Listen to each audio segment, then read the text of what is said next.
আমি এক মসজিদে রাতের বেলা ঘুমালাম, হুজুরের হুজরায় 2004-এ সম্ভবত, সেটা গ্রিন রোডে। হুজুরের হুজরায় ঘুমালাম। সকালবেলায় ফজরের নামাজ পড়ে দেখি মসজিদের গেটের মাঝে লোকজন জটলা বেঁধে দাঁড়িয়ে হইছে করছে। তো মসজিদ থেকে নামাজ পড়ে বের হলাম, আমিও পাশে গিয়ে দাঁড়াইয়া শুনতেছি যে কোন বিষয় হইছে করছে। হইসের সাবজেক্ট ছিল মসজিদের খাদেমের নিচতলায় রুম, আর হুজুরের হুজরা দোতলা, আমি দোতলায় ছিলাম হুজুরের হুজরায়। নিচতলায় খাদেম বলতেছে রাতের বেলায় মোতাওয়াল্লি আইসা সেই স্টিলের দরজা ছিল, দরজা ঘুষাইয়া বাঁকা করে লাইছে, যে দেখেন দেখেন কিভাবে মোতাওয়াল্লি সাহেব দরজাটা বাঁকা করে ফেলছে, এগুলো বলতেছে। তো একজন বলতেছে মোতাওয়াল্লি সাহেব দরজা বাঁকা করছে, আপনারা হয়তো ডাকছে, আপনি ওঠেন নাই। উঠলে যে ঘুষাইয়া আমারে বাঁকা করতো। এরপরে জিজ্ঞাসা করতে কারণ কি, খাইয়াইছে। আমি কই ইন্না লিল্লাহি, পড়েন ইন্না লিল্লাহি ওয়া ইন্না ইলাইহি রাজিউন। আমি পড়লাম এটা মসজিদের মোতাওয়াল্লি খাইয়া এই রাতের বেলা। পরে খবর নিয়ে শুনলাম যে তার বাবাই মসজিদটা বানিয়েছিল, এই মসজিদে জায়গা দিয়েছিল। এখন বাবা যখন মরে গেছে তখন সে ক্ষমতা বলে নিজে মোতাওয়াল্লি হয়েছে, কিন্তু বাবা ফির হইলে কি ছেলে ফির হয়?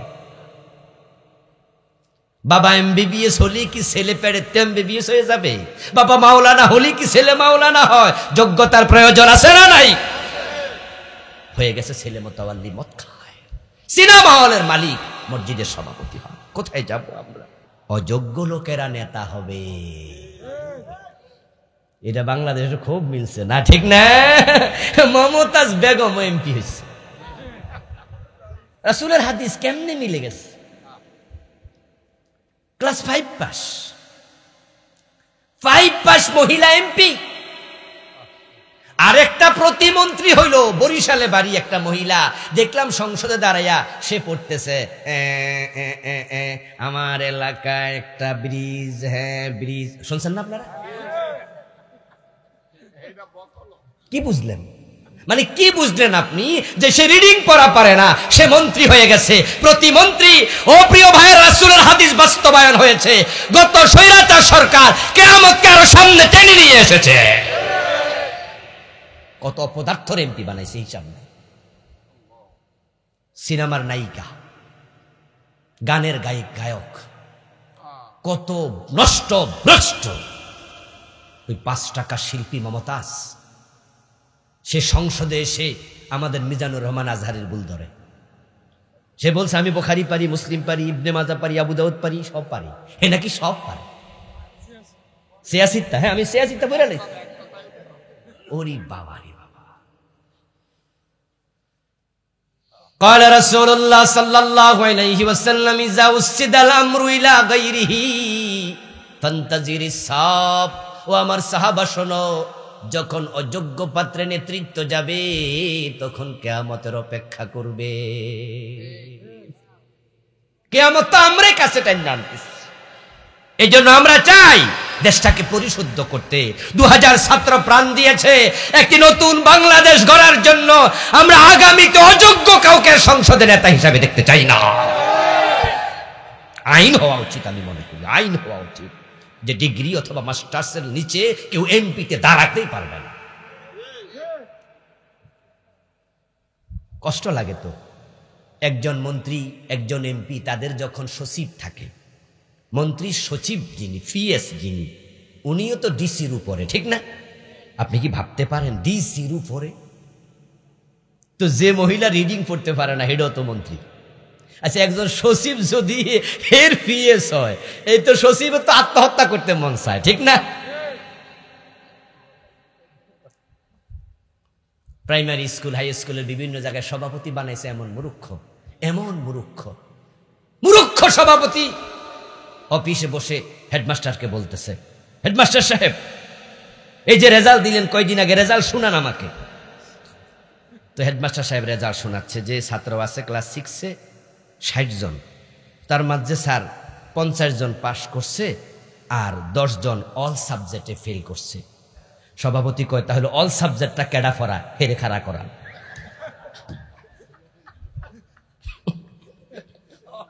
বুঝছেন কথা? কারণ হে তো এখন নেতা, সভাপতি। এই জন্য কোন টিচার অল সাবজেক্টটা পড়ায় ওই টিচারে ধরবো। এই জন্য অল সাবজেক্টটা কোন টিচার পড়া এর একটু খারাপ হয়। এখন এই জাতীয় লোকেরা যদি মসজিদের সভাপতি হয়, দাড়ি কামায়, আছে না? মসজিদের সভাপতি বিড়ি টানে। একটা ফ্যান আনলে আর একটু আরাম করে কথা কইতে পারতো, কারণ যদি ঘেমে যায়, সর্দি লাগবে, কাশ লাগবে, আগামী দিনের মাহফিলে সমস্যা হবে না? আপনাদের অসুবিধা নাই, আপনাদের মাহফিল তো আর কালকে এখানে নাই, ঠিক না? যে হুজুর ওয়াজ করতে করতে শহীদ হয়ে গেল, সমস্যা নেই। প্রিয় ভাইরা, আপনারা যদি অনুমতি দেন তাইলে আমি কিছু কথা বলবো, যদি শুনতে চান আর কি। বলবো? আমারে রাইখা চলে যাবেন না তো আবার? আচ্ছা, যেহেতু অনুমতি পাইছি একটু সাহস লাগতেছে আর কি। আমি আপনাদের সম্মুখে পবিত্র কোরআন মাজিদ থেকে সূরাতুল হাজের প্রথম দুটি আয়াতে কারিমা তিলাওয়াত করেছি। নবীজি সাল্লাল্লাহু আলাইহি ওয়াসাল্লামের পবিত্র মুখ অনুসৃত একটি ছোট্ট হাদিস আপনাদের সম্মুখে উপস্থাপন করেছি। আল্লাহ তাআলা তৌফিক দান করলে এখান থেকে কিছু কথা বলবো ইনশাআল্লাহ। আমার প্রিয় ভাইরা, আজকে এই মাঠে আমরা যারা আছি, আজ থেকে 100 বছর আগে কেউ ছিলাম না, পৃথিবীতে ছিলাম না। ঠিক আজ থেকে 100 বছর পরেও হয়তো আমরা কেউই থাকবো না, থাকার সম্ভাবনাও নাই। আর এত লম্বা হায়াত আমরা চাইও না। আমরা ততক্ষণ পর্যন্ত আল্লাহর কাছে হায়াতের তারাক্কি চাই, হায়াতের দারাজাত চাই, যতক্ষণ পর্যন্ত হায়াত আমাদের কল্যাণের জন্য হয়। আমরা সুস্থ থেকে নামাজ কালাম ঠিকঠাক মতো পড়তে পারি, এ অবস্থায় ইমানের সাথে যেতে চাই, ঠিক না? অসুস্থ হয়ে যাব, বিছনায় পড়ে থাকবো, প্রস্রাব পায়খানা মানুষ কাঁচাবে, নামাজের কথা স্মরণ থাকবে না, ওযু করছে কিনা মনে থাকবে না, রুকু দেওয়ার পরে সেজদা করব এটাই খেয়াল নাই। যদি আমার দ্বারা ইবাদতই না হয় তাহলে এই হায়াত আমাদের প্রয়োজন নাই। নবীজি সাল্লাল্লাহু আলাইহি সাল্লাম আল্লাহ তাআলার কাছে দোয়া করতেন। তিনি বলতেন, হে আল্লাহ, আমি তোমার কাছে বয়সের ভারে নুয়ে যাওয়া থেকে পানা চাই। আল্লাহুম্মা ইন্নী আউযু বিকা মিন আন আরুদ্দা ইলা আরযালিল উমর। রাসূল বলতেন, আল্লাহ, যে বয়সে গেলে মানুষ বয়সের ভারে কাইত হইয়া যায়, নিজে সোজা হয়ে দাঁড়াতে পারে না, আমি ওই বয়স থেকে তোমার কাছে আশ্রয় চাই, ফানা চাই। ওই বয়স আমার দরকার নাই। আল্লাহর হাবিব বয়স পেয়েছেন কত বছর? 63। চমৎকার বয়স। আবু বকর সিদ্দিক কত বছর? 63। হযরত ওমর কত বছর? 63। কি আশ্চর্য মিল! রাসূলের দুইজন প্রধান শাগরেদ প্রিয় নবীজি সাল্লাল্লাহু আলাইহি ওয়াসাল্লাম একবার হযরত ওমরের একটি হাত উনার ডান বগলের নিচে, আবু বকরের হাত ডান বগলের নিচে নিলেন, হযরত ওমরের হাত বাম বগলের নিচে নিলেন। আবু বকর এবং ওমর রাদিয়াল্লাহু তাআলা আনহুমা দুজন রাসূলুল্লাহর আত্মীয় লাগতো।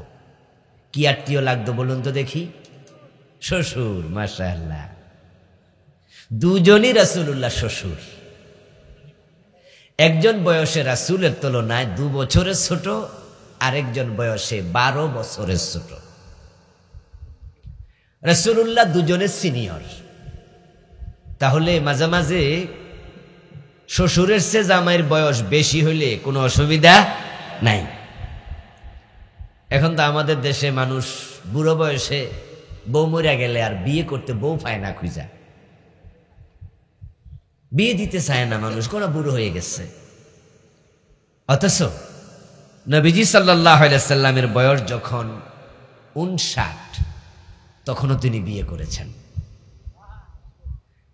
এবং হযরত আয়েশাকে যখন বিয়ে করেন তখন তো মা আয়েশার বয়সই কম ছিল। কোন কোন বর্ণনায় পাওয়া যায় মাত্র 6 বছর। যখন বাসর যাপন করেছেন তখন মা আয়েশার বয়স ছিল মাত্র 9 বছর, 3 যোগ হয়েছে। অথচ রাসূলুল্লাহ সাল্লাল্লাহু আলাইহি সাল্লাম আবু বকরের চেয়ে 2 বছরের সিনিয়র। নবীজি মুহাম্মদের হাতে হযরত আবু বকর নিজের কলিজার টুকরা কন্যাকে তুলে দিতে পেরে তিনি ধন্য হয়েছেন। হযরত আয়েশা হচ্ছে আবু বকরের মেয়ে। এদিক থেকে আবু বকর রাসূলুল্লাহ শ্বশুর। হযরত ওমরের মেয়ের নাম হাফসা রাদিয়াল্লাহু তাআলা আনহা, রাসূলুল্লাহর আরেকজন স্ত্রী। এদিক থেকে হাফসার মাধ্যমে হযরত ওমর রাসূলের শ্বশুর। এক শ্বশুরের ডান হাত বগলের নিচে, আরেক শ্বশুরের বাম হাত আরেক বগলের নিচে। প্রিয় নবীজি মাঝখানে হাঁটতেছেন আর বলতেছেন, আমরা কবরে এইভাবে থাকব এবং কবর থেকে হাসরের ময়দানে এভাবে উঠে তারপর যাব। প্রিয় নবীর ভবিষ্যৎবাণী সত্যি হলো। আবু বকর ওমর রাসূলের পাশে আছে না নাই? এবং তিনি তাদের দুজনকে সাথে নিয়ে কবর থেকে উঠবেন, হাসরের ময়দানে যাবেন। তিনজনের বয়স ছিল 63। তো আমরা যদি সুস্থ থাকি, আরো একটু বেশি হায়াত হয়, অসুবিধা নাই। কিন্তু যেই হায়াতে ইবাদত করা যায় না, সেই হায়াত কোনো প্রয়োজন নাই। যাদের হায়াত লম্বা, ইবাদত করতে পারে, তারা সৌভাগ্যবান মানুষ, তারা খায়রুন নাস, আফদালুন নাস। ক্বালা রাসূলুল্লাহ সাল্লাল্লাহু আলাইহি ওয়াসাল্লাম, আফদালুন নাস মান তালা উমরুহু ওয়া হাসুনা আমালুহু। নবীজি সাল্লাল্লাহু আলাইহি ওয়াসাল্লাম বলেছেন, সেই তো সেরা মানুষ যার হায়াত লম্বা এবং তার আমলও ভালো। সুবহানাল্লাহ পড়েন।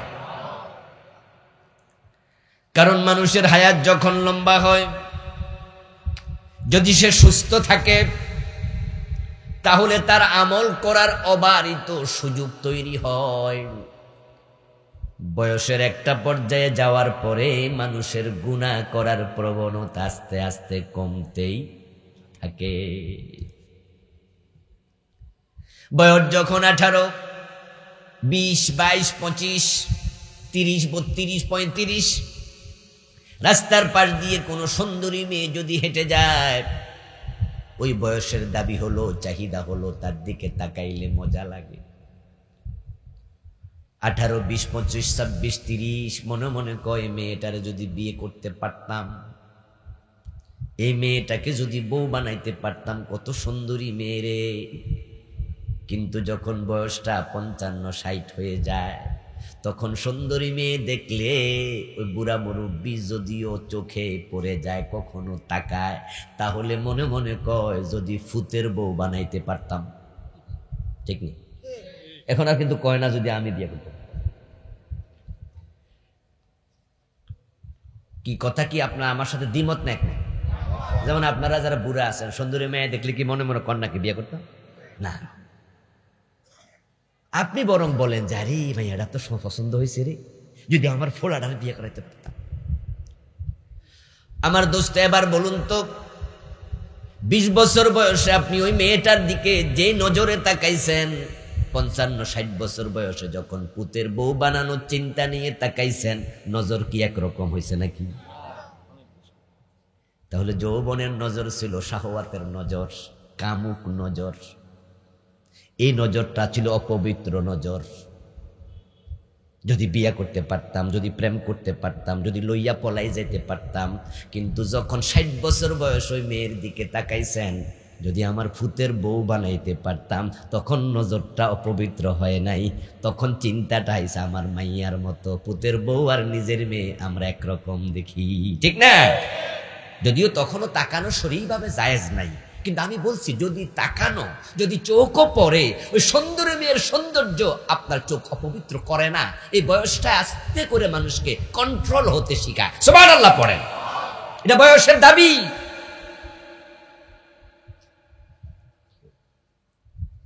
পঁচিশ বছর বয়সী কোনো পোলা যদি সুন্দরী মেয়ের কাছে গিয়ে বলে, এই মেয়ে, তোমার বাড়ি কোথায়?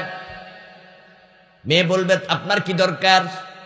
যুবক যদি বলে, আমি তোমাকে বিয়ে করতে চাই, মেয়েটা হয়তো জবাব দেবে, এটা আমার কাছে কেন বলেন, আমার বাবার কাছে যান, প্রস্তাব দেন। আমার বিয়ের বয়স হয়েছে, ঠিক আছে, আমার বাবা মা যদি আপনাকে পছন্দ করে তাহলে আমার আপত্তি কেন, বিয়ে তো হবে, আমার বয়স হয়েছে, কিন্তু আপনি আমার বাবার কাছে যান, আমার কাছে নয়, এগুলো আমার পছন্দ নয়। কিন্তু আপনাকে সে বলবে না যে মিয়া লুচ্ছা, তুমি খারাপ, তোমার বাড়ি কই, কির বিয়া। কিন্তু 60 বছর বয়সী কোনো বুড়া যদি যাইয়া মায়ারে কয়, মাইয়া তোমার আমি বিয়া করতে চাই, মাইয়া কব দাদা আমনি সব কি কন, কইব না? জামনি বুড়া বয়সও বুঝে আপনার চোখ এখনো আগের মতো খারাপ। ও দোস্ত, বয়সের যে ফারাক, এটা বড় ইম্পর্টেন্ট জিনিস। যখনই আমাদের বয়স বেড়ে যায় তখন বুঝে হোক আর না বুঝে হোক, জেনে হোক আর না জেনে হোক, আনো মনেও কবরের কথা মাঝে মাঝেই মনে পড়ে। আপনার বয়স আপনাকে বাধ্য করে যে আখেরাতের কথা মনে কর। এজন্য তো প্রিয় নবী দাড়ি কালো করতে মানা করছে। যদি দাড়ি তোমার সাদা হয়, কালো করিও না। গায়রুশ শাইবা বিল হিন্না ওয়া জান্নিবিস সাওয়াদ, জান্নিবুস সাওয়াদ। নবীজি পরামর্শ দিয়েছেন, তোমরা তোমাদের দাড়ি যদি সাদা হয় তাহলে তোমরা মেহেদির রং দিও, দিতে পারো, এটা অনুমোদিত। মেহেদি দিয়া দাড়ি লাল বানাইতে পারো, কিন্তু কালো না। জান্নিবুস সাওয়াদা, কালো পরিহার করো। কারণ কি?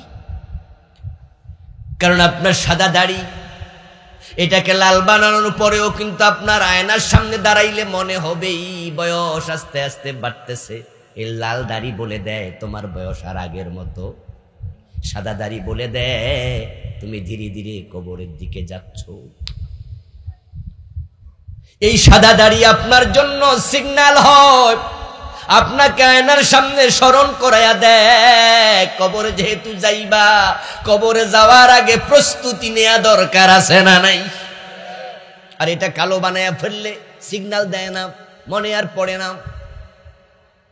ইয়াং ইয়াং মনে হয়, দাড়ি যদি কালো বানায়া ফেলে আয়নার সামনে দাঁড়াইলে মনে মনে ভাবে আমি এখনো জোয়ানি আছি। এবার বয়সটা 80-তে নিয়ে যান, আমি 60-এর করেছিলাম। নবীজি সাল্লাল্লাহু আলাইহি ওয়াসাল্লাম বলছেন, আফদালুন নাস মান তালা উমরুহু ওয়া হাসুনা আমালুহু। ভালো মানুষ, সেরা মানুষ, হায়াত লম্বা, আমল ভালো, বয়স এখন 80 বছর বয়সে এখন দুনিয়ার সবচেয়ে সুন্দরী মেয়েও যদি হেঁটে যায়, তার দিকে খারাপ নজরে তাকানোর মতো মনটাই আর নেই। ও দোস্ত, অথচ যৌবনে চোখ দিয়ে আমরা কত গুনাহ করেছি। আমরা যারা এখনো যুবক আছি, বয়স আমাদের 50-এর নিচে, এই চোখ দিয়ে এখনো কত গুনাহ হয়ে যায়। কিন্তু 80 বছর 90 বছর যখন বয়স হয়ে যাবে তখন চোখ দিয়ে আর গুনাহ হয় না।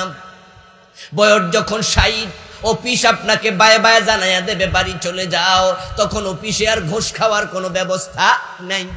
পোলামায়া বড় হয়ে যাবে, তারা দোকানদারি করবে, আপনাকে বাড়িতে পাঠাইয়া দেবে, ওজনে কম দেয়া লাগে না, মালে ভেজাল দেয়ার বয়স আর নাই। আপনার চাকরি থেকে অবসর, দোকান থেকে বিদায়, এখন আর ধান কাজ, কৃষি কাজ করা লাগে না, অন্যের জমি আর কাইটটা বড় করা চিন্তা মাথায় নাই, খেতেই তো জান্নাম। এখন আর সিনেমাও দেখার বয়স নাই, পর নারীর দিকে তাকানোর বয়স নাই, তাহলে এখন তো গুনাহ নাই। এবার বলুন তো, 5 ওয়াক্ত নামাজ আছে না নাই? যৌবনকালে কত ওয়াক্ত, বৃদ্ধকালে কত ওয়াক্ত? রোজা আছে না নাই? জিকির আজকার আছে না নাই? বলা চলে বয়স যখন বেড়ে যায় গুনার আমল নামাটা বন্ধ হয়ে যায়, কিন্তু নেকেরটা চলতেই থাকে, নেকেরটা চলতেই থাকে। আমরা যারা এখনো যৌবনের তাড়ায় আছি, যৌবন তাড়া করছে, আমরা নামাজে দাঁড়াইলো দুনিয়াদারি মাথায় ঢুকা যায়।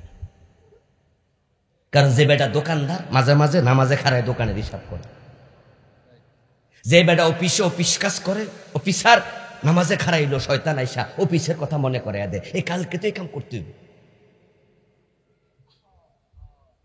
দুনিয়াদারি নামাজের মাঝে স্মরণ হয়, কিন্তু আপনি যখন দুনিয়া থেকে অবসর, তখন আপনার নামাজটা হয় পিসফুল নামাজ, একাগ্রতার নামাজ। তখন নামাজের মাঝে আর দুনিয়া আসে না।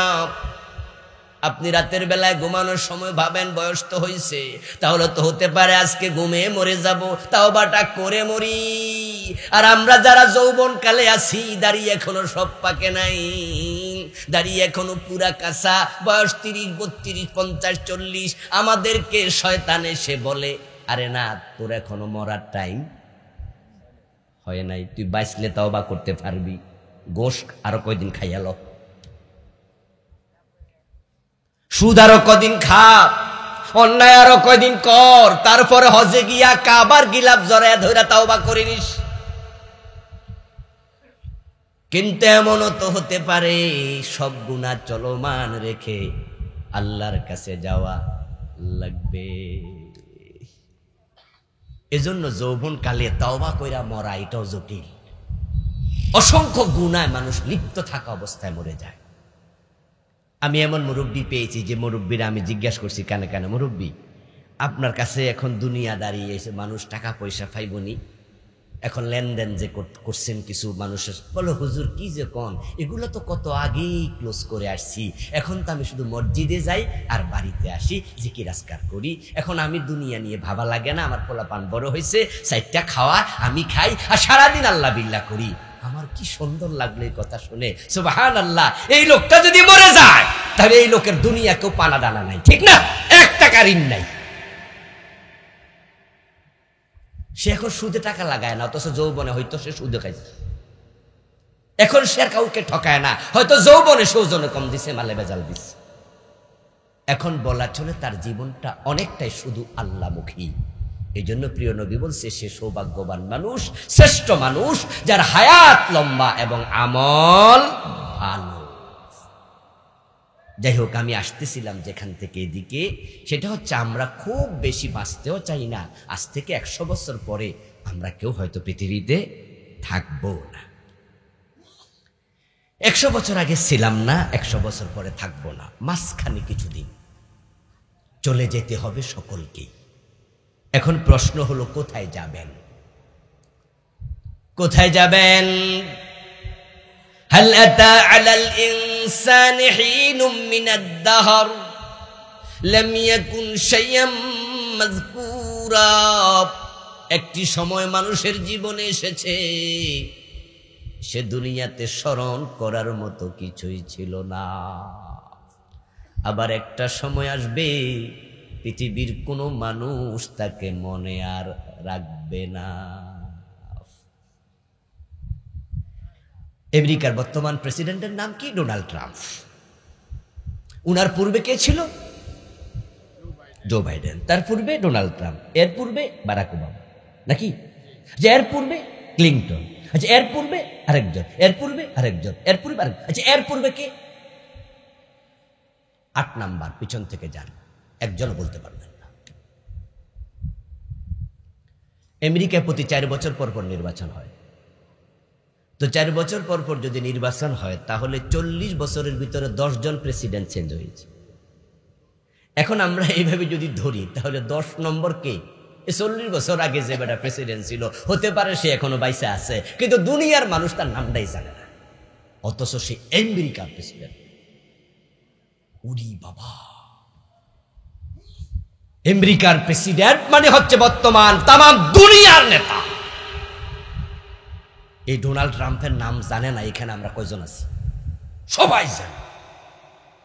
তাহলে যার নাম আজকের পৃথিবীর সবাই জানে, হতে পারে ঠিক আজ থেকে 40 বছর পরে ডোনাল্ড ট্রাম্পের নাম পৃথিবীর অনেকে জানবেই না। যদি ডোনাল্ড ট্রাম্পের এই অবস্থা হয়, তাহলে আমি আবুল কালাম আজাদের অবস্থা, আপনার অবস্থা। কিন্তু একজন মানুষ, একজন সত্তা, একজন ব্যক্তি, একটা জাত, একজন আপনাকে তো ভুলবেনই না, বরং আপনার জীবনে ছোট থেকে ছোট যত আমল আছে তিনি সব কিছু কিতাবে লিখে রাখছেন। তিনি কে? ওয়া কুল্লা শাইইন আহসাইনাহু কিতাবা। আমি তোমাদের সব কিছু লিখে রাখছি। এখন এই লিখার আলোকে তামাম দুনিয়ার মানুষগুলো চলছে তাদের গন্তব্যে। ফারিকুন ফিল জান্নাতি ওয়া ফারিকুন ফিস সাঈর, একদল যাচ্ছে জান্নাতে, আরেক দল যাচ্ছে জাহান্নামে। একটা সময় ছিল যেই সময় মানুষগুলো দলে দলে জান্নাতি ছিল। যেমন নবীজি সাল্লাল্লাহু আলাইহি ওয়াসাল্লামের যুগে, উনার মৃত্যুর আগে শেষ দশকে ধরবেন, মদিনায় হিজরতের পরে আল্লাহর নবীর কাছে যখন দলে দলে মানুষ মুসলমান হতে শুরু করলো, বিশেষ করে মক্কা বিজয়ের পর দলে দলে মানুষ মুসলমান হলো, সাহাবীর সংখ্যা গিয়ে দাঁড়ালো 1,24,000, 25,000, 1.25 লাখ। রাসূলুল্লাহর জামানায় উনার ইন্তেকালের সময় যত মানব জীবিত ছিল সবগুলো মানুষের মাঝে সাহাবী যেই কয়জন, সবাই জান্নাতি। মুসলমানদের মাঝে একজন জাহান্নামী ছিল না, একজনও জাহান্নামী ছিল না। নবীজি বলছেন, লা ইয়াদখুলুন নারা মান রাআনি মুমিনা, আমাকে ঈমানের সাথে দেখেছে এমন একজন জাহান্নামে যাবে না, সব সাহাবী জান্নাতি। সুবহানাল্লাহ পড়েন। কিন্তু পরবর্তীতে বিপদ শুরু। যখনই রাসূল চলে গেলেন, এবার সাহাবাদের যুগ আসলো। সাহাবারা বেঁচে আছেন তখন তাদের জীবদ্দশায় রাসূলের পরে যারা জন্ম নিল তাদের নাম হলো তাবী। এবার বলুন তো, তাবীদের মাঝে জাহান্নামী আছে না নাই? যেমন ইয়াজিদ, সেও একজন তাবী। সাহাবাকে যে দেখেছে তাকে তাবী বলে। সব তাবীর ব্যাপারে জান্নাতের গ্যারান্টি নাই। হাজ্জাজ ইবনে ইউসুফের নাম শুনেছেন কিনা? যারা শুনছেন তারা একটু বলেন, হাজ্জাজের নাম শুনছেন? এ কোরআনে সে হরকত দিছে। এই যে আজকে আমরা আলিফ বা তা সার উপরে জের জবর পেশ পড়ি, এগুলো কিন্তু নবীজির জামানায় ছিল না। হাজ্জাজ ইবনে ইউসুফ যখন প্রেসিডেন্ট ছিল তখন সে জের জবরের সিস্টেম চালু করে। কিন্তু হাজ্জাজ ইবনে ইউসুফ এত বড় জালেম ছিল, সে শত শত সাহাবীকে হত্যা করেছে। ইয়াজিদের নাম সবাই শুনেছেন, কারণ ইয়াজিদ ইমাম হুসাইনকে মারছে, তো এজন্য সে বিখ্যাত হয়ে গেছে। বিখ্যাত না বলে কুখ্যাত বললে ভালো হয়। কিন্তু হাজ্জাজের নাম সবাই শোনেন নাই। এই হাজ্জাজ ইবনে ইউসুফ শত শত সাহাবীকে জবে করছে। আব্দুল্লাহ ইবনে জুবাইর রাদিয়াল্লাহু তাআলা আনহু, আবু বকরের মেয়ে হযরত আসমার ছেলে। জুবাইর ইবনে আওয়াম 10 জন জান্নাতীর একজন, উনার ছেলে আব্দুল্লাহ ইবনে জুবাইর, আসমার ছেলে, আব্দুল্লাহর ছেলে, জুবাইরের ছেলে। ওই আব্দুল্লাহ ইবনে জুবাইর মদিনায় হিজরতের পরে সাহাবীদের মাঝে জন্ম নেওয়া প্রথম মুহাজির সন্তান। হযরত আসমা উনাকে পেটে নিয়ে হিজরত করেছিলেন। এই হাজ্জাজ ইবনে ইউসুফ আব্দুল্লাহ ইবনে জুবাইরকে হত্যা করে উনার লাশ গলায় রশি লাগাইয়া ঝুলাইয়া রাখছিল গাছের। এই হাজ্জাজ ইবনে ইউসুফ মক্কা আক্রমণ করেছিল একবার। সাহাবীদের দ্বন্দ্ব লাগছিল, তাবী সাহাবারা। ওই দ্বন্দ্বে হাজ্জাজ ইবনে ইউসুফ সাহাবারা আল্লাহর ঘরে গিয়ে আশ্রয় নিয়েছিল। তারা জানতো মান দাখালাহু কানা আমিনা, যারা হারামে প্রবেশ করে তারা নিরাপদ। এজন্য আল্লাহর ঘরে গিয়ে আশ্রয় নিয়েছিল। সে মেনজানিক ব্যবহার করেছে, ক্ষেপণাস্ত্র, পাথর ভরে ক্ষেপণাস্ত্রের ভিতরে মেরেছে আল্লাহর কাবার দিকে। তখন সেখানে কাবা ঘর পর্যন্ত বিধ্বস্ত হয়েছে, তার অনেকগুলো কোণা ভেঙে ফেলেছে। এই হাজ্জাজ ইবনে ইউসুফ সেও ছিল তাবী। যারা সাহাবী দেখেছে তাদেরকে কি বলে? তাবী। এই তাবীদের মাঝে সবাই জান্নাতি নয়। শুরু হয়ে গেল ঝামেলা। তারপরে তাবী, তারপরে পরবর্তী যুগ আসতে আসতে আসতে আসতে এখন আমাদের দিকে তাকালে জান্নাতি কয়জন খুঁজে পাওয়া যাবে? মুসলমান তো অভাব নাই, কিন্তু ইমানদার প্রকৃত অর্থে সমাজে আছে কয়জন? অসংখ্য ইমানের দাবিদার নামাজি যারা নামাজ পড়ছে 5 ওয়াক্ত, অথচ ইমানটাই নাই, তারা বেঈমান। এখন জাহান্নামীর সংখ্যা এত বেশি, রাসূলুল্লাহ কথাটাই 1450 বছর আগে বলেছেন, আমার উম্মতগুলো ধীরে ধীরে 73 দলে বিভক্ত হবে, তাদের মাঝে 72 দল জাহান্নামে যাবে, জান্নাতি হবে মাত্র 1 দল। 72 দল হবে জাহান্নামী, জান্নাতি হবে মাত্র 1 দল। জান্নাতি মানুষের সংখ্যা এত কমবে, এমনও মসজিদ বের হবে যে মসজিদে নামাজি 100 জন, ইমাম মুয়াজ্জিন সহ 100 জনই হবে কাফের, অথচ 100 জন 5 ওয়াক্ত নামাজ। সবগুলো জাহান্নামী। ইয়াতি আলান নাসি জামানুন ইয়াজতামিউনা ফিল মাসাজিদ লাইসা ফীহিম মুমিন। রাসূলের ভবিষ্যৎবাণী, এমন জামানা আসবে মানুষ জামাতের সাথে নামাজ পড়বে, একজনও মুমিন থাকবে না, সব হবে কাফের। মানুষ যখন ঈমান হারাতে থাকবে, কাফের হতে থাকবে, অবস্থা এত খারাপ হয়ে যাবে যে নামাজীদের মাঝে ঈমান নেই, আর বেনামাজির খবর কি? কালামিয়া যদি কি কয়, সুন্দর আলী যদি এত কালা হয়, তাহলে কালামিয়ার খবর কি? নামাজীদের মাঝে বেঈমান থাকবে, অসংখ্য লোক মুশরিক থাকবে, 5 ওয়াক্ত নামাজ পড়ে, অথচ দরবারে গিয়ে পীরের পায়ে সেজদা মারে, এমন নামাজি নাই? যে পীরের পায়ে সেজদা দেয় তার ঈমান আছে না গেছে? সে মুমিন না মুশরিক? যে পীরের কাছে চায় মুমিন না মুশরিক? যেই লোকটা গণকের কাছে, ঠাকুরের কাছে গিয়ে হাত দেখায়, পত্রিকার ফেজ দেখে তারপরে আপ্লুত হয়, খুশি হয় যে আমার তো কন্যা রাশি, দেখি রাশি ফলে কি আছে, রাশি ফল লেখা দেখে মুস্কি মুস্কি হাসে আর কয় মাশাআল্লাহ আগামী সপ্তাহ ভালো যাবে, আল্লাহর কসম মুশরিক। কারণ সে গায়েবে হাত দিচ্ছে, গায়েবের মালিক আল্লাহ, সে পত্রিকাওয়ালারা গায়েবের মালিক বানাইছে। যখন আল্লাহর কোরআনের আইনের কথা বলা হয়, তখন কিছু মানুষ নামাজি হাজি চেহারা কালো হয়ে যায়। আল্লাহর আইনের কথা কইছে, কয়টা মনে কোনো দলীয় কথা চলতেছে, জমিন যার আইন চলবে তার, এই কথাটা আল্লাহর কোরআনে আছে না নাই? আচ্ছা, অস্বীকার করলে ঈমান থাকবে? নবীজি সাল্লাল্লাহু আলাইহি সাল্লাম যখন মদিনা 10 বছর প্রেসিডেন্ট ছিলেন, উনি কি 10 বছর ব্যক্তিগত মতামতে চালাইছে না কোরআন দিয়ে চালাইছে? তো রাসূল আপনার আদর্শ না? হযরত ওমর তো প্রিয় নবীকে অনুসরণ করে অর্ধ পৃথিবী চালাইছে কোরআন দিয়া। নবীজি চালাইছে মক্কা মদিনার সীমানা, ওমরের সময় এটা বিস্তৃত হতে হতে হতে হতে সে ইটালির রাজধানী রোম পর্যন্ত চলে গেছে। ইটালির রাজধানী কি? তৎকালীন সবচেয়ে বড় ক্ষমতাওয়ালা 2টি সাম্রাজ্য, একটা রোম আর একটা পারস্য। ওমরের সময় রোম বিজয় হয়েছে, পারস্য বিজয় হয়েছে। হযরত ওমর অর্ধ দুনিয়া যখন চালালেন 10 বছর, উনিও 10 বছর, আবু বকর 2 বছর 4 মাস 5 মাস। বলুন তো হযরত ওমর মন মতো চালাইছে না কোরআন মতো? সে কোরআন বাংলাদেশে আছে না নাই? কোরআন দিয়ে দেশ চলে তো?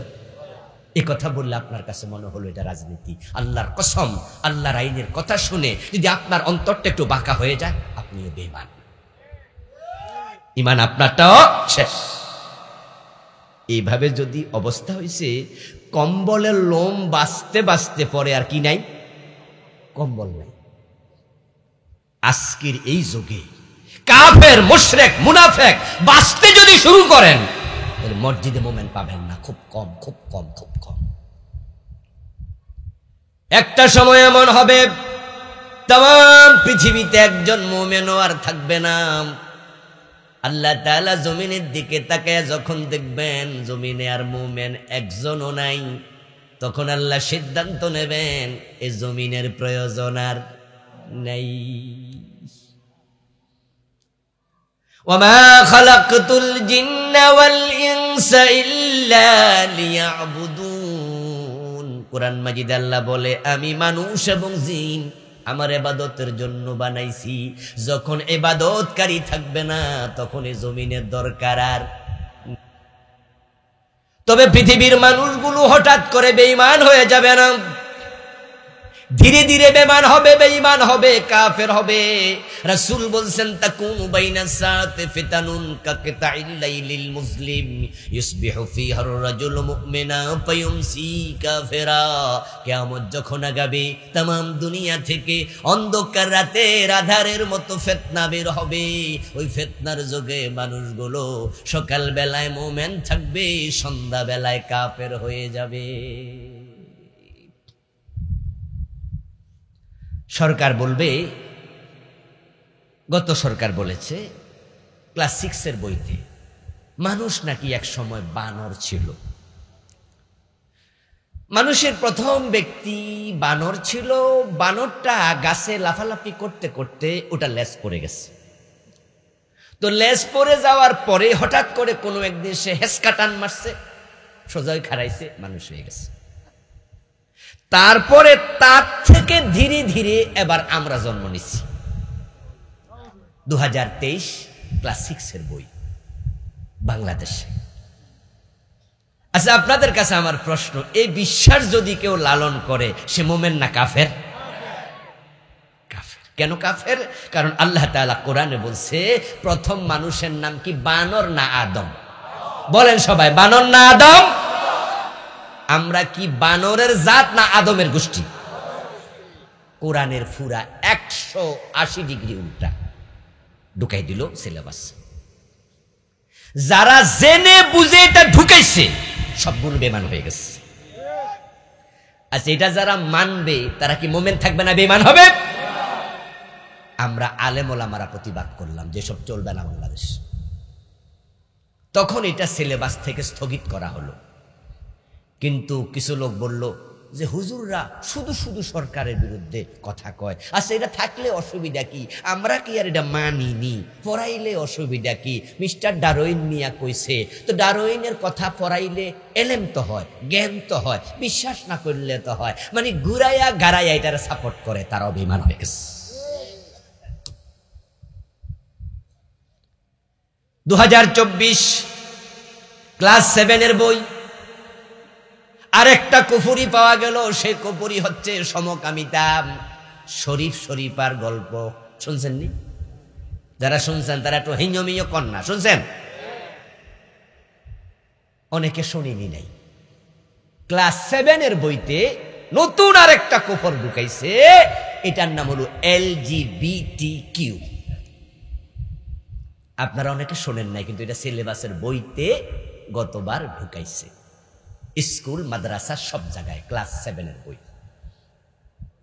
সেখানে তারা একটা গল্প দিছে। গল্পটা হলো শরীফ এবং শরীফা এই নামে দুজন ছেলে মেয়ে। একদিন হঠাৎ করে শরীফা নামের মেয়েটা বলল যে আমি এখন থেকে আর নিজের মেয়ে ভাবি না, আমি মনে করি আমি একজন ছেলে। তাহলে সরকারের উচিত, রাষ্ট্রের উচিত, তারা বইতে লিখতেছে, রাষ্ট্রের উচিত তার এই চিন্তাকে সম্মান দেয়া, তাকে ছেলে মনে করা। যদিও তার লম্বা চুল আছে, কিন্তু তার চিন্তাটাকে প্রাধান্য দাও, দেহকে না। হঠাৎ করে কোনো একদিন শরীফ নামের ছেলেটা ভাবলো যে আমি নিজেকে আর ছেলে মনে করি না, আমি মেয়ে। সে সালোয়ার কামিজ পরে, 3 পিস পরে হাঁটে। বইতে লেখছে তখন দেশের উচিত, সমাজের উচিত তাকে সম্মান দেয়া। এটা হচ্ছে মানবাধিকার। আমি আমেরিকাতে দেখেছি, নাউজুবিল্লাহ নাউজুবিল্লাহ নাউজুবিল্লাহ। এই অগাস্টে আমি আমেরিকায় গিয়েছিলাম, 22 দিনের সফর ছিল, মাহফিল ছিল। এর আগে আরো 2-2 বার আমাকে ওরা নিয়েছে আমেরিকাওয়ালারা কনফারেন্সে, মাহফিলে। সেখানে আমি একবারে 100% ল্যাংটা হাঁটতে দেখেছি। আমাদের গ্রামে দেখবেন ছোট ছোট বাচ্চারা যারা বয়স 3.5 বছর, 4 বছর, 2 বছর ল্যাংটা হাঁটে না? মা কিরে ভাই কথা কয় না? 2 বছরের পোলাপান আপনাদের বাসায় হাঁটে না? 2 বছর বাচ্চা টুকটুক করে হাঁটতে পারে, হয়তো প্রস্রাব করছে, মা হাফ প্যান্টটা খুলে এবার কয় তুই খারা গোসল করামু, একটু গোসল টোসল কইরা এরপরে কাপড় পরামু। হেতে 30 মিনিট কি ল্যাংড়া ল্যাংড়া হাঁটে না? কিছু পোলাপানরে দেখবেন যে তাদের কোমরের মাঝে তাগা আছে। এলাকায় কি কয়? তাগা কয় না, কাইতন, কাইতন বাঁধে। নাউযুবিল্লাহি মিন যালিক, আমি এমন দেখেছি কাইতনটাও নেই।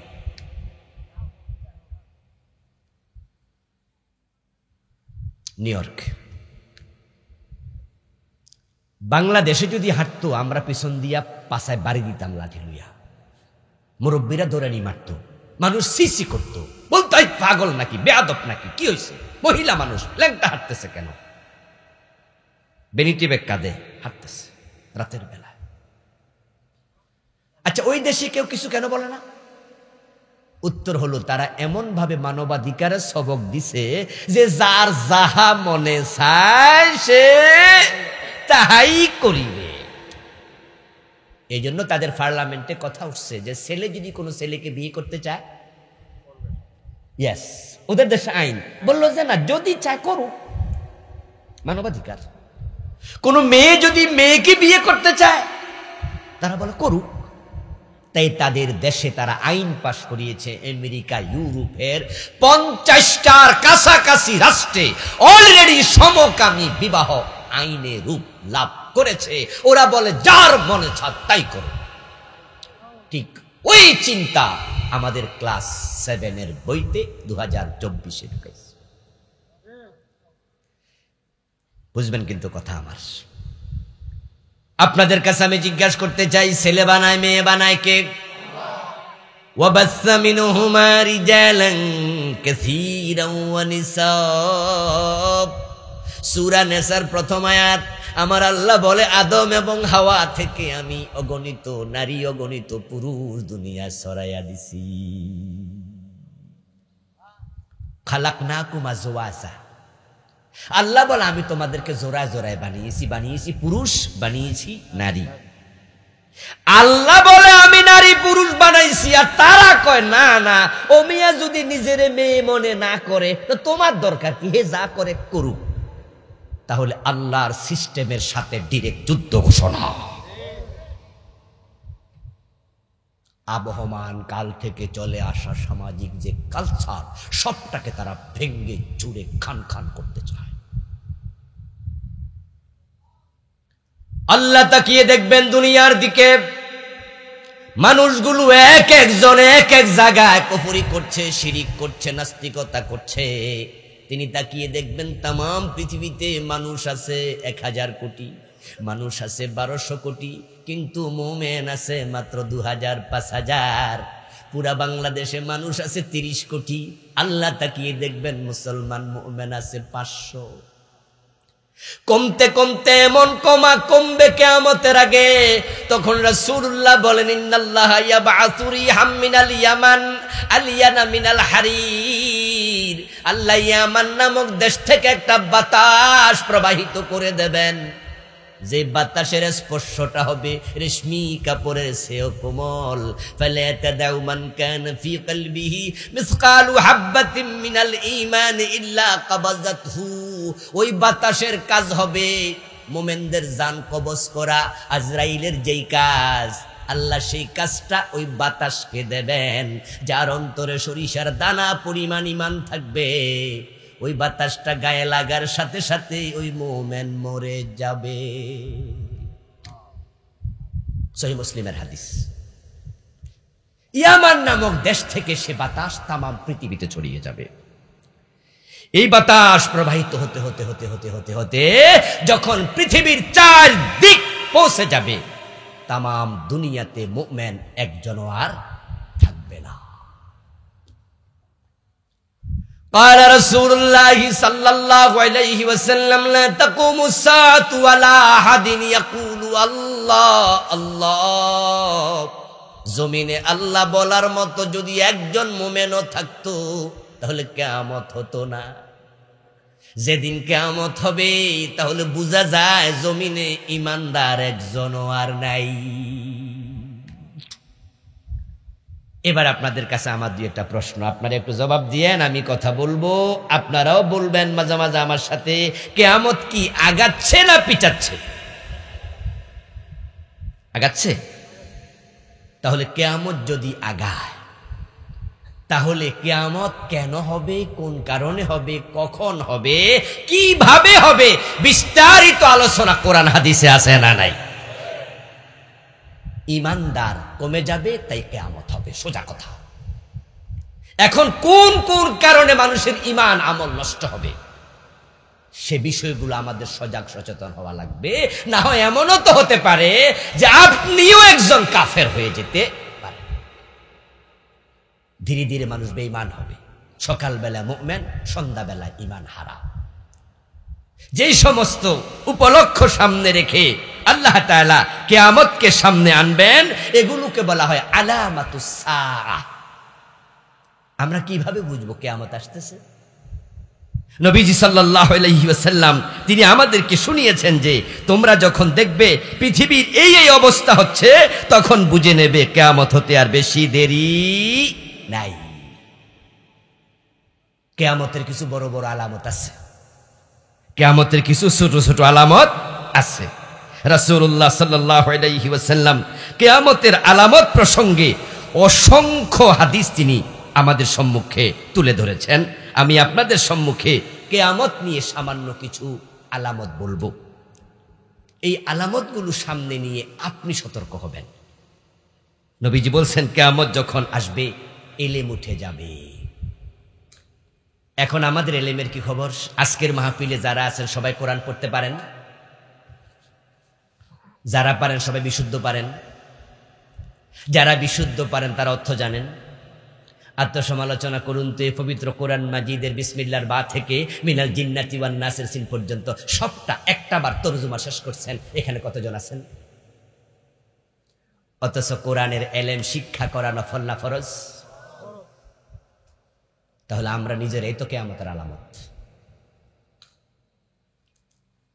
দুজন ছেলে আছে, তিনজন বাচ্চা আছে, একটা ডাক্তার আর একটা ব্যারিস্টার আর একটা প্রফেসর। আপনি গর্বভরে বুক ফুলাইয়া পরিচয় দেন আমার ছেলেরা বিসিএস ক্যাডার, আমার ছেলে ডাক্তার। অথচ ঘটনা এমন হয় ওই ডাক্তার ছেলেটা হুজুর ৬০টা ফরজ জানে না। ধনের প্রাচুর্য বেড়ে যাবে, জাকাত খাওয়ার মতো লোক কমে যাবে, দিন দিন দিন সম্পদ বাড়বে, টাকা বাড়বে। যাদের পায়ে জুতা ছিল না তারা কোটিপতি হয়ে যাবে। আপনাদের এলাকাও দেখবেন যে তার বাবা হয়তো ভিক্ষা করছে, আজকে ছেলে কোটিপতি। এমন আছে না? এমন আছে না? হ্যাঁ, এগুলো কিয়ামতের আলামত। আরব ভূমি সুজলা সফলা বাগবাগিচায় পরিণত হবে। মদিনায় এমন প্রাচুর্য হবে, ফুরাত নদী থেকে স্বর্ণের খনি বের হবে। বিপদ মুসিবত বেড়ে যাবে, আরব ভূমি থেকে আগুন বের হবে। সময় কমে আসবে, 1 মাস হয়ে যাবে 1 সপ্তাহের মতো, 1 সপ্তাহ হয়ে যাবে 1 দিনের মতো, 1 দিন হবে 1 ঘন্টার মতো। আমাদেরও মাঝে মাঝে মনে হয় এই তো কয়দিন আগেই মাস শেষ হলো, এখন নতুন মাস আবার শুরু হয়ে গেল। মাঝে মাঝে মনে হয় যে কিরে এই গত বছরও নাই হয়েছিল, এই তোর বাবা তুই অমুকের ফুত কহে, আরে তোর বাবা তো হেদিনে না বিয়ে করলো, তুই এত বড় হইলি কেমনে? বলে না মানুষ? সময় সংক্ষিপ্ত হয়ে যাবে, ভূমিকম্প বেড়ে যাবে, আমানতের মাল মানুষ খেয়ানত করবে, জাকাতকে জরিমানা মনে করবে। এটা খুব মিলছে, জাকাত দিতে কষ্ট হয়, এই জন্য ধনীরা বাংলাদেশে জাকাত দেই না। যারা দেয় ধনী, অধিকাংশ ধনী লামসাম জাকাত দেয়, হিসাব করে না। আমরা জাকাত দিই আলহামদুলিল্লাহ। কেন দিই জানেন? কারণ আমার তো টাকা আছে 50 লাখ, প্রতি লাখে 2,500, হিসাব করে দিয়ে দাও। 1 কোটি আছে, 2.5 লাখ টাকা জাকাত দিয়ে দাও। কিন্তু 100 কোটি যখন হয়ে যাবে তখন আমিও বলবো 100 কোটিতে 2.5 কোটি টাকা জাকাত, আরেকটা ফ্যাক্টরি বানাবো। আর যদি 1000 কোটি টাকার মালিক হয়, জাকাত আসে 25 কোটি। 25 কোটি টাকা থাকলে তো এমপি হওয়া যায়, ঠিক না? এমপি মন্ত্রীও হওয়া যায়, ডাইরেক্ট প্রধানমন্ত্রীকে কিছু দিলে মন্ত্রিত্ব দিয়ে দিব, আপনার অসুবিধা নেই। এমপি হয়ে যাবেন, আপনি মন্ত্রী হয়ে যাবেন, 25 কোটি টাকা জাকাত দেবেন। এই ম্যানেজার সাহেব বলে, জি স্যার, জাকাতের 1 ট্রাক শাড়ি 2 ট্রাক লুঙ্গি এলাকায় পাঠাই দেন, মাইকিং করে দেন, জাকাত দেয়া হবে, পাবলিক জানবে আমি জাকাত দেই, আর আল্লাহরও বলে দেবো আল্লাহ জাকাত তো দিছি, মানুষ সাক্ষী আছে। আচ্ছা, এই যে আপনি জাকাতের শাড়ি দিলেন, জাকাতের লুঙ্গি দিলেন, আপনার উপরে জাকাত ফরজ হয়েছিল কি লুঙ্গি হিসাবে না টাকা হিসাবে? 2.5%, 2.5 টাকা, 100 টাকা। এখন আপনি যে লামসাম জাকাত দিয়া লুঙ্গি আর শাড়ি দিলেন, ও বেটা তো শাড়ি প্রয়োজন ছিল না, প্রয়োজন ছিল তার টাকা, যেটা দিয়া সে ঘরের চাল যে নষ্ট হয়েছে এটা ঠিক করতো, ওষুধ কিনতো, বাচ্চার স্কুলের টাকা দিতে পারে না, বেতন দিত, সে চাল ডাল কিনছে দোকান থেকে, বাকি টাকা দিতে পারে না, ওই টাকা পরিশোধ করতো, তার একটা ঘর বানানো দরকার, তার চিকিৎসা দরকার, দিলেন শাড়ি, উনি একটা, আমি একটা, হুজুর একটা, আপনি একটা, 10টা শাড়ি পাইল। শাড়ি দরকার বছরে 3টা, বাকি 7টা কি করবে? বাকি 7টা কি করবে? এবার রমজান মাস চলে গেছে, বাকি 7টা লইয়া দেবিদ্দার বাজারে চলে যাবে। ওই গরিব মহিলা শাড়ি দোকানদারকে বলবে, বাজান আমার কাছে 7টা শাড়ি আছে, আপনি নিবেন? দোকানদার তখন বলবে, চাচি দেন তো শাড়িগুলা। শাড়ি হাতে নিয়ে বলবে, চাচি এগুলা তো শাড়ি না, এগুলা তো মশারি। কারণ যারাই জাকাতের শাড়ি দেয় অধিকাংশ ইসলামপুর থেকে কিনে আনে, আর ইসলামপুরে গেলে দেখবেন যে লেখা আছে দোকানে জাকাতের শাড়ি পাওয়া যায়, মানে স্পেশাল বানাইছে। আমার বন্ধু কিনতে আপনি ঠকালেন, তার তো জাকাতের শাড়ির প্রয়োজন ছিল না, তার হক ছিল আপনার টাকায় 2.5%। আপনি তখন তার টাকা দিয়ে শাড়ি কিনলেন কেন? সে তো আপনাকে মোবাইল করে জানায় নাই যে আপনি কিনে আনবেন শাড়ি। তারপরে আবার যখন সে বিক্রি করতে গেল, তখন সেখানে আবার অল্প দামে কোন রকম 500 টাকার শাড়ি 200 টাকায় বেচলো। তাকে কেনার সময়ও ঠকালেন, আবার বেচার সময়ও ঠকালেন।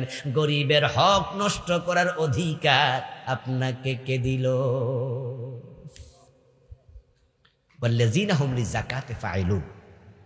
এজন্য আমরা যারা জাকাত দেব, আমরা জাকাত হিসাব করে করে টাকা দেব। কোন শাড়ি কোন মশারি দেওয়ার সুযোগ নাই। পুরুষ স্ত্রীর আনুগত্য করবে, এটা বেড়ে গেছে। এখন বউর কথা শুনে নিজের মাকে পর্যন্ত ঘর থেকে বের করে দেব, বউর কথা শুনে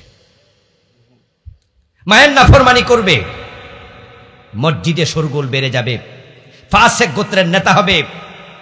মানুষের ক্ষতির ভয়ে মানুষ সালাম দেবে শরমে, সালাম দেবে ডরে। নেতা মানুষ। ভূমিকম্প হবে, চেহারা বিকৃত হবে, পাথরের বৃষ্টি হবে, ফিতনা প্রকাশিত হবে, কৃপণতা বৃদ্ধি পাবে, হত্যা বেড়ে যাবে। তারপরে বড় বড় আলামত, ধোঁয়া আসবে, ধোঁয়া, তাম পৃথিবী ছেয়ে যাবে একটি ধোঁয়া। এটা হলো বড় আলামত। এটা যখন হবে, কিয়ামত আর বেশি দিন বাকি থাকবে না। জমিন থেকে এক রকমের দাব্বাতুল আরদ নামক প্রাণী প্রকাশিত হবে। পশ্চিম দিকে সূর্য উঠবে। যেদিন পশ্চিম দিকে সূর্য উঠবে, সেদিন থেকে তাওবার দরজা বন্ধ হয়ে যাবে। আলোচনা আমি গোছাই আনতেছি, উঠাউঠি করবেন না। পশ্চিম দিকে সূর্য ওঠার আগে তওবা করুন, তওবা করুন, তওবা করুন। এমনও তো হতে পারে আগামীকালে উঠবে, বলা তো যায় না। আল্লাহ তাআলা এত মহান যে যেদিন থেকে তাওবার দরজা খুলেছেন, আজ পর্যন্ত 1 সেকেন্ডের জন্য বন্ধ করেন নাই। কিন্তু যেদিন পশ্চিম দিকে সূর্য উদিত হবে, তখন থেকে তাওবা করলে কবুল আর হবে না। আল্লাহর দোষ দেয়ার কোনো সুযোগও। তওবা কেমনে করবেন? পীর সাহেবের বাড়ি যাবেন? লম্বা পাগড়ি ধরবেন? হুজুর ডাকবেন? No need, no need. তাওবা হয় ব্যক্তি আর তার প্রভুর মাঝে।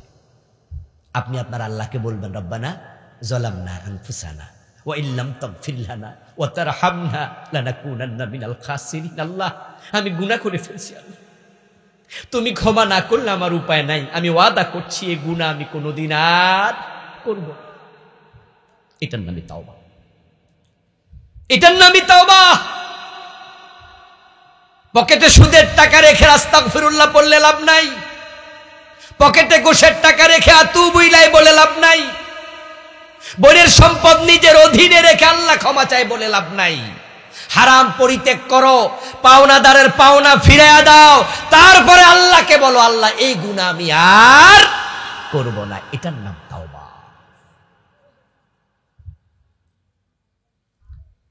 আপনি বোনের সম্পদ নিজে ভোগ করবেন আর আল্লাহর জান্নাতের আশা করবেন, কোয়াইট ইম্পসিবল, কোয়াইট ইম্পসিবল।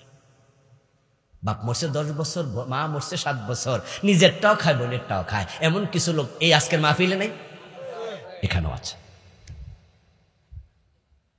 قال رسول الله صلى الله عليه وسلم من قطع ميراث وارثه قطع الله ميراثه من الجنة। নবীজি বলছেন যে ওয়ারিসের মিরাস কাটবে আল্লাহ তার জান্নাত কেটে নেবেন। পরের জমি দখল করে, জাল দলিল করে, ক্ষমতার প্রভাব খাটিয়ে আরেকজনের জমিনে দোকানের ওয়াল তুলে লাইছে, পারলে ঠেকা। গত 15 বছরে কত জুলুম হয়েছে, এখন আরেক দল চিন্তা করতেছে, সামনে মোছে তেল দিচ্ছে, আমরা চান্স পাইলে আমরাও করব। আপনি জানি না সেটা আছেন কিনা, যদি আপনি থাকেন আপনি আজকে থেমে যান, এখানে থেমে যান। যারা গত 15 বছরে জুলুম করছে, চাঁদাবাজি করছে, ওরা তো সব পলাইয়া গেছে। এই 5 মাস কি চাঁদাবাজি আছে না নাই? কারা করছে? কারা করছে? আগে খাইছে খালেকে, এখন খায় মালেকে। তাহলে 2000 মানুষ মইরা লাভ কি হলো? আমরা তো এমন বাংলাদেশ চাই না, ঠিক কিনা? এমন বাংলাদেশ আমরা চাই না।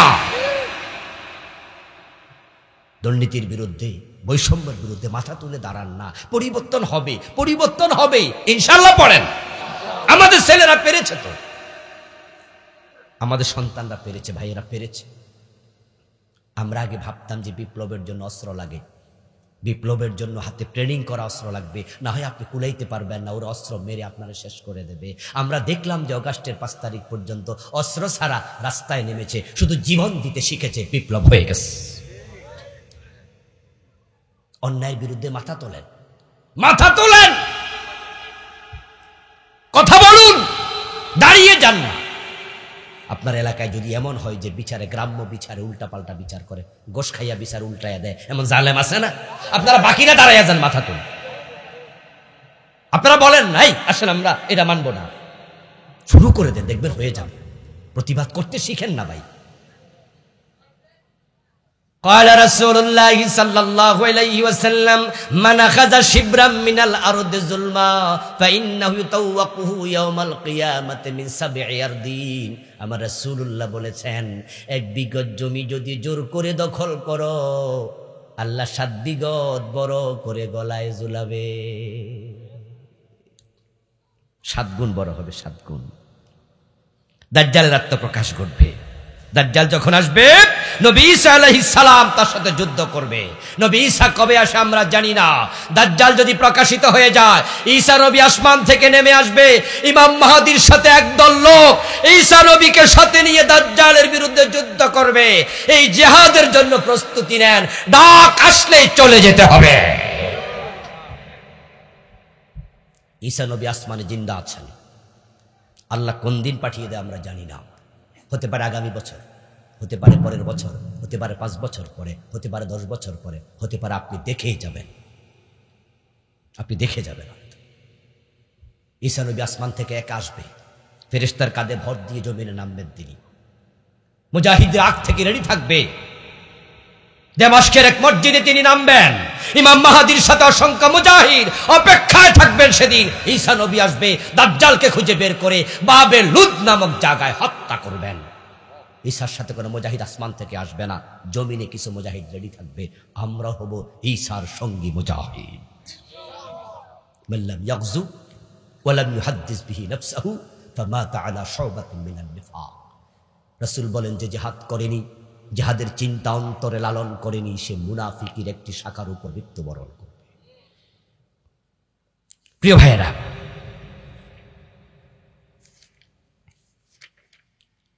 ইমাম মাহদীর আগমন এটাও কিয়ামতের আলামত, যেটা একটু বলে ফেললাম। ঈসা আলাইহিস সালামের অবতরণ কিয়ামতের আলামত, এগুলো বড় বড় আলামত। তারপরে একটি চূড়ান্ত আলামত বলে আজকে শেষ করবো, এটা আমার লেখা বই। এর মাঝে আমি 500-র মতো হাদিস লিখেছি। আমার লেখা মোট 8টি বই আছে। এটা হচ্ছে ওহিরানে পরকাল, পরকাল নিয়ে বিস্তারিত লিখেছি আলহামদুলিল্লাহ। আমার ড্রাইভারের কাছে বইগুলো আছে, যাইতে নেবেন, সংগ্রহ করবেন, পড়বেন, পড়াবেন, জানবেন, জানাবেন। আরেকটি জঘন্য আলামত হচ্ছে, এক ব্যক্তি আল্লাহর কাবা ধ্বংস করে ফেলবে, যার পায়ের নালাগুলো হবে ছোট ছোট। সে এসে কাবা শরীফ ধ্বংস করবে। রাসূলুল্লাহ বলছেন, এরপরে আর কাবা বানানোর মতো লোক মুসলমানদের মাঝে আর থাকবে না। এটা কিয়ামতের চূড়ান্ত আলামত। ওই অবস্থায় আসমান ভেঙে পড়বে, জমিন ফেটে যাবে, তাম পৃথিবী এক মুহূর্তের ভিতরে মেসাকার হয়ে যাবে। এই জঘন্য অবস্থাতে যাওয়ার আগেই আল্লাহ ঈমানের সাথে আমাদের কবুল করুন, যেন জুলমের যোগ আমরা না দেখি, ওই অন্যায় যোগ না দেখি। তাই অন্যায় দেখে দেখে আমরা সহ্য করে উঠব না, বরং অন্যায় প্রতিরোধ করে আমরা ঈমান নিয়ে বেঁচে থাকবো ইনশাআল্লাহ। আল্লাহর কাছে তৌফিক কামনা করে শেষ করছি। হাযা মা ইনদি ওয়াল ইলমু ইনদাল্লাহ আলাইহি তাওয়াক্কালতু ওয়া ইলাইহি উনীব। প্রিয় ভাইরা, আমার লিখা শিরক, বিদআত, সালাত, পরিবার, মেরাজ বিভিন্ন বই আছে, রাসূলুল্লাহ জীবনের উপরও লিখেছি। ড্রাইভার সাহেব থেকে নেয়ার আহ্বান করে দোয়া করে শেষ করতে চাই। প্রিন্সিপাল হুজুর দোয়া করে দেন। আল্লাহুম্মা আমিন। আলহামদুলিল্লাহি রাব্বিল আলামিন والصلاة والسلام على نبينا محمد وآله وأصحابه أجمعين. ربنا ظلمنا أنفسنا وإن لم تغفر لنا وترحمنا لنكونن من الخاسرين. رب ارحمهما كما ربياني صغيرا.